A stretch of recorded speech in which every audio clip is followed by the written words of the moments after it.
Bon, qu'est-ce qui se passe réellement avec Bambu Lab? Qu'est-ce que ça veut dire? Qu'est-ce qui va arriver? Puis surtout, pourquoi est-ce que c'est important pour toi? Bon, pour tous ceux qui vivent en dessous d'une roche, la compagnie d'imprimante 3D Bambu Lab ont annoncé la semaine passée qu'il va y avoir une mise à jour au niveau du système d'exploitation des imprimantes 3D qui va venir bloquer l'accès des imprimantes à des applications de tierces parties. Qu'est-ce que ça veut dire tout ça? Ça veut dire que si tu as une imprimante 3D Bambu Lab, j'ai même fait un petit logo ici là, puis que tu veux utiliser une application comme Orca Slicer pour contrôler ton imprimante, eh bien ta vie est sur le point de devenir beaucoup plus difficile. Si par contre, comme 95% des gens, tu utilises Bambu Studio, qui est l'application de Bambu Lab, eh bien il y a Sweet Fuck All qui va changer pour toi.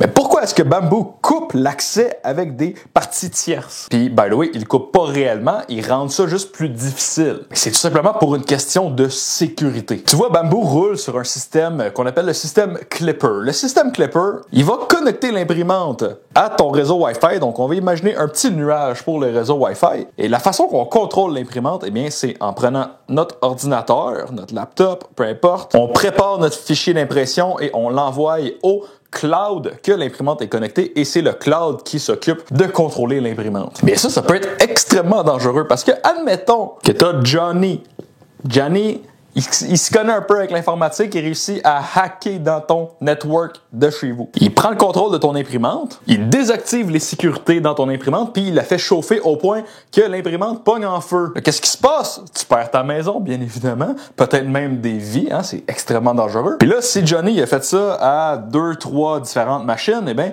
vous pouvez vous rassembler ensemble, faire un retour collectif contre Bambu Lab, et Bambu Lab est dans un gros tas de merde. Donc, on peut comprendre que c'est dans l'avantage corporatif de Bambu Lab de mettre des sécurités pour empêcher que les imprimantes prennent en feu et démolissent des maisons. Bon, aussi humainement, on va se le dire, hein, on veut pas blesser des gens ou brûler des maisons, mais on va se le dire, une compagnie chinoise comme ça, je pense que c'est plus le côté pas corporatif qui leur fait prendre cette décision-là. Le gros changement qu'ils font, c'est qu'au lieu de connecter l'imprimante directement au réseau public, l'imprimante va être connectée à Bambu Connect et Bambu Connect va communiquer en back and forth avec l'imprimante et il va avoir un système d'encryption qui va faire que pour faire bouger, chauffer toutes les choses critiques qui peuvent être dangereuses de l'imprimante, il va falloir une clé encryptée que seulement Bambu Connect va pouvoir avoir la validation de faire avec l'imprimante. C'est beaucoup plus sécuritaire que d'avoir tout simplement un nuage sur notre network qui a un accès direct au système d'exploitation de l'imprimante et de tout ce qui en vient comme qu'on a parlé. Le problème avec tout ça, c'est que c'est une étape de plus qui fait que l'imprimante est encore plus fermée. Tout l'écosystème est vraiment fermé dans le petit monde de Bambu. C'est vraiment très similaire à ce qu'on voit avec Apple ou avec les drones DJI. Les gens ont peur que Bambu éventuellement mette un abonnement pour pouvoir utiliser l'imprimante et c'est quelque chose qui pourrait arriver malheureusement. Bambu en ce moment disent qu'ils n'ont aucune intention de mettre un système pay-to-print.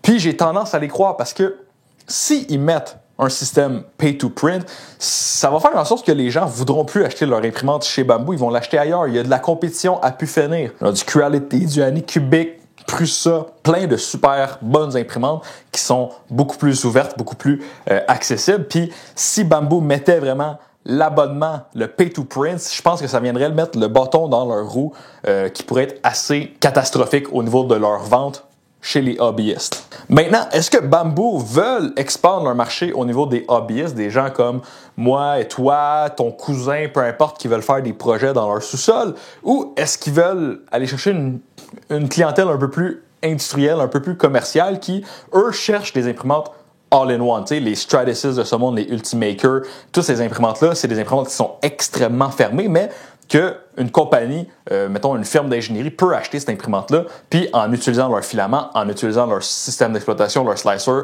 tout ce qui vient avec l'imprimante, peuvent juste mettre leurs pièces dans le logiciel, faire print et ça fonctionne. Ça coûte beaucoup plus cher. Hein? Une Stratasys, ça va être quelques dizaines de milliers de dollars. Une Ultimaker, c'est quelques dizaines de milliers de dollars. Donc Bambu est un grand joueur dans ce monde-là et qui est un monde en effervescence. Je pense qu'on ne comprend pas, toi puis moi, dans notre salon, à quel point que le monde de l'impression 3D industrielle est en train de grossir puis d'exploser. Mais quand on va dans des shows comme Rapid à Los Angeles, où ce qu'on voit puis qu'on parle avec ces gens-là qui sont dans l'industrie, bien c'est clair que moi, toi, Georges, dans son salon, on n'est pas le marché cible de ces compagnies-là. C'est pas là qu'ils font leur argent. C'est là qu'ils ont commencé, mais c'est pas nécessairement là qu'ils s'en vont. Puis ça, c'est important de le comprendre pour bien comprendre où est-ce qu'ils s'en vont puis pourquoi ils prennent leurs décisions. Parce que si leur système n'est pas sécuritaire, puis qu'il y a une compagnie qui vient faire de l'espionnage industriel, qui réussit à aller chercher de l'information privée sur une compagnie de développement à cause d'une faille dans leur système d'exploitation de bambou, eh bien là, une corporation qui ont des multi-millions de dollars, eh bien, eux autres, ils ont l'argent pour payer des avocats qui vont faire du vrai dommage à bambou. Puis je pense que c'est aussi énormément pour ça qu'ils viennent faire un système plus sécuritaire, plus encrypté, pour venir protéger justement l'information aussi que les clients peuvent mettre sur leur machine. Donc, je pense que tout ce qu'on voit chez Bamboo, c'est vraiment un move commercial, un move de business pour essayer de venir protéger leur cul des prochaines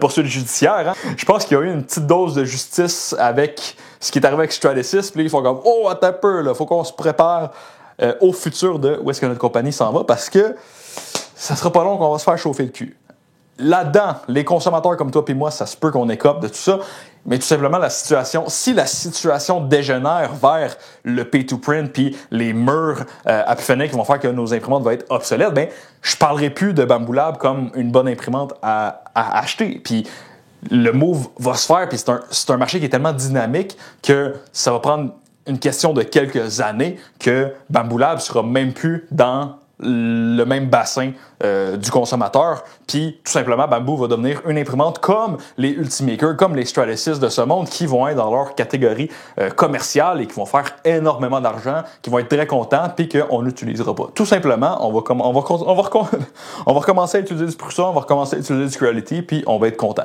Pour l'instant, c'est pas ce qui se passe. Pour l'instant, ça reste des super bonnes imprimantes. Pour 700$, tu peux avoir une imprimante de qualité industrielle qui te produit des super belles pièces puis qui peut te faire de l'argent. On est encore là. Donc, je continue à pousser pour Bamboo, mais du moment que la situation change, je suis pas prête. J'ai pas peur de changer mon opinion là-dessus puis de vous dire les choses comme qu'elles sont. Mais pour l'instant, c'est tout simplement un update de sécurité. Je trouve ça cool de voir que les compagnies prennent ça au sérieux, qu'ils prennent la sécurité de nos imprimantes, de nos machines industrielles qui peuvent prendre en feu. C'est important qu'ils soient bien sécurisés. Puis je pense qu'il y a beaucoup plus de compagnies qui devraient prendre exemple sur ce que Bamboo font en ce moment. Parce que ça n'a pas de sens d'avoir littéralement des petits fourneaux connectés à nos Wi-Fi qui sont pas sécurisé comme ça. Donc, c'est ce que j'avais à dire à propos de la situation de Bamboo. Laissez-moi savoir qu'est-ce que vous en pensez dans les commentaires. Sincèrement, je veux vraiment voir les différentes opinions de tout le monde dans la communauté. Je pense que ça va être super intéressant de lire puis d'interagir. Sur ce, on se revoit dans une prochaine vidéo. Restez créatifs.